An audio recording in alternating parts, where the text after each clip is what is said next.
is 6 o'clock. It is time for the POP Baking Club in our new space. For those of you who don't know, my name is Kathleen. I am a certified executive pastry chef and I work out of my home.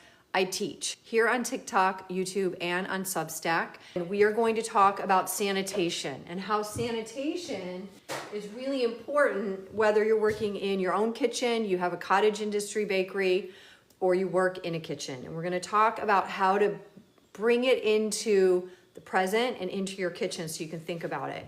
All right, you guys asked for some sanitation. I told you nobody would want to talk about it, but I want to talk about it. And I did notes, okay? So these are on my Substack. I put a PDF on there. If you're working out of your house, you are making for other people, especially if you have people who have issues or immune compromised or have allergies, things like that. It's really important to pay attention to your sanitation habits. Sanitation is very important, and if you want to learn about it and never even take an exam, I highly recommend you buy the ServSafe Manager's book. I have the 7th edition. I think they might have the 8th edition. Buy whatever you can. Buy it used. I'm sure they're really cheap used, okay?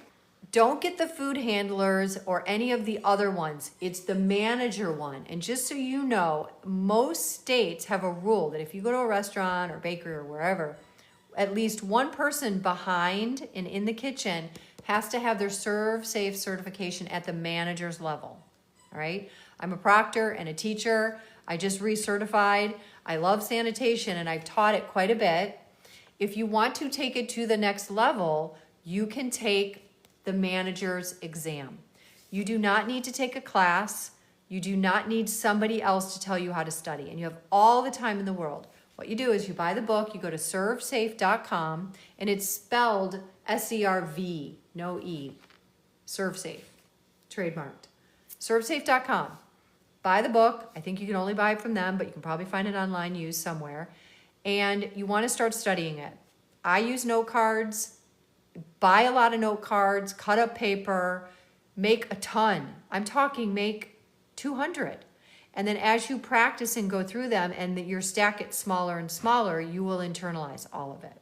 If you want to take the exam, you sign up through ServSafe to take the exam. It will unlock, and you have to pay for it. But I did it online through ServSafe. It was terrible. The minute you get online, they do that thing where they have to use the camera to check your surroundings. It took like 40 minutes, and I like to study for a test and take it, and that does not happen. So I studied for like 3 months, semi-casually. To be a proctor, you need to get over like a 94, but to pass, you need to get like a 73 or 74%, which is like a C. So all to pass, to get your manager certification, is to study and take the exam. Now, if you live near a community college or you find out on their website that you can find a local proctor to give you the exam in person, that's great. But otherwise, you buy an exam code, you log in, and you do it online, and then they issue you the certificate, and I think it lasts 5 years. What you need to do are a couple of things, and that's why I made these notes. The way that I recommend studying is that you need to think differently. Once you sign up for the exam, you unlock the ability to get quizzes and practice exams, but you can find them online, I think, for free. So you want to practice all of those, take those questions, write them on note cards, keep practicing them. But when you take the exam, let's say they have 70 questions. 10 of them are going to be thrown away on one end and 10 are going to be thrown away on the other. So all you have to do is get a certain amount right.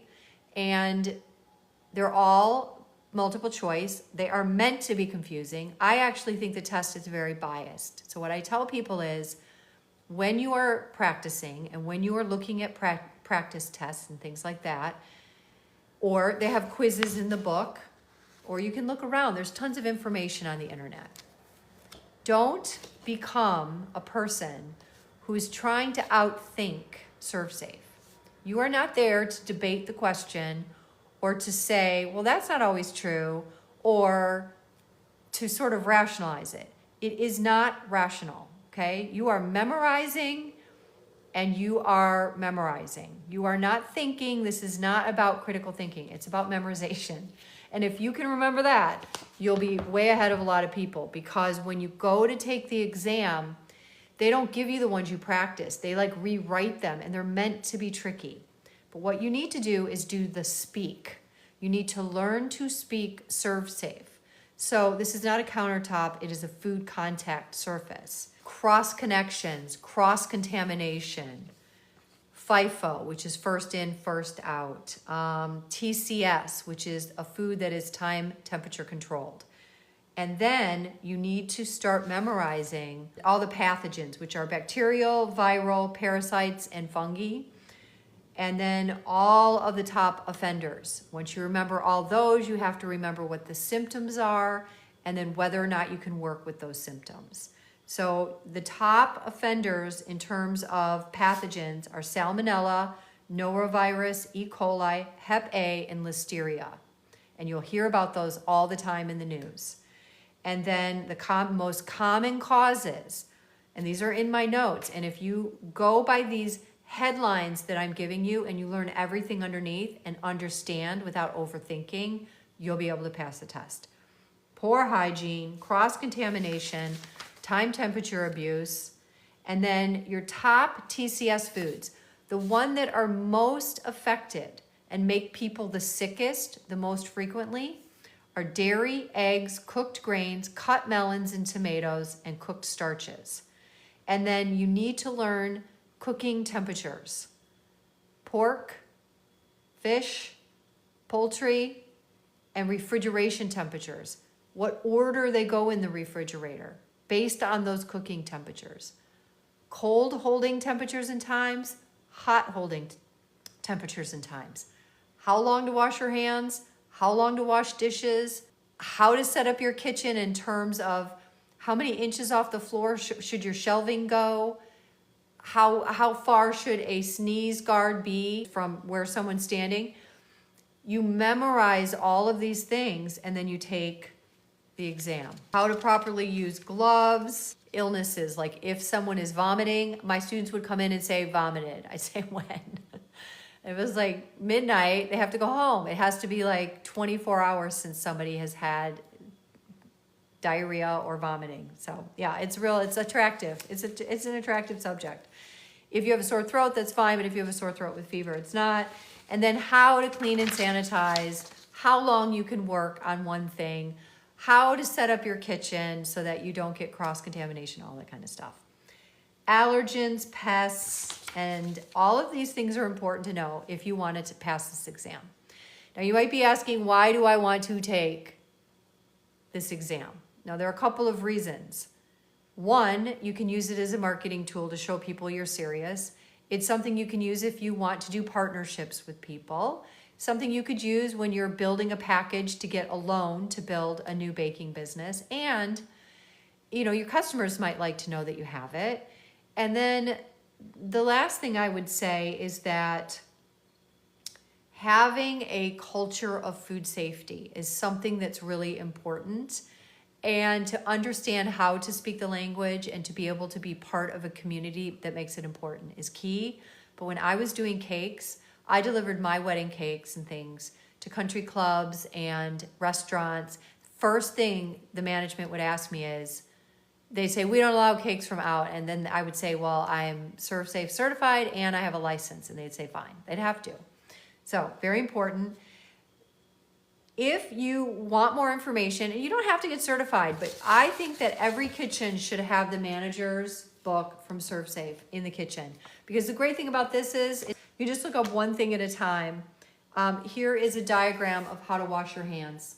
That's very helpful. So go to servsafe.com. You can call your local extension offices about cottage industry laws and food safety. You can call your state Department of Health and get information. You can use the Food Safety News, which is an independent organization that has a newsletter. I get it every single day. It tells me about all the recalls and outbreaks all over the country. It's very interesting.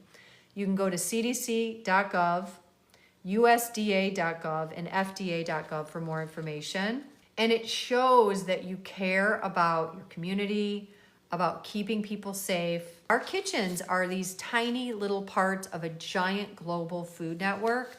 So I think it's really important to do your part at the micro level, you know, washing your hands, taking care of your food, how you store it, putting first in, first out, keeping good notes, knowing who's doing the cleaning and when, having a schedule. It's all very important. And food safety should not be fear-based. It should be respect-based. And you know that I talk a lot about respecting the food, respecting the process, and respecting the industry as a whole. And there's nothing more respectful to your customers, to your family, and your friends than having really good food safe habits, not licking your fingers, touching your hair, having your refrigerators crammed full of old food. So it does matter. So if you want this information, you have any questions, let me know. ServSafe is a good place to start. I say a lot of times that these associations, this is run by the National Restaurant Association, are just out to get your money. But in this case, I just find this book, I mean, I like reading it, and it's so helpful. And there are case studies. Here's a really great graphic of which order you put your food in the refrigerator and what temperatures they're cooked at. And yeah, I really liked teaching food safety. And there's a lot of quizzes in here. It's very fun. So that's it. And happy baking. That's it. That's a wrap. Take care.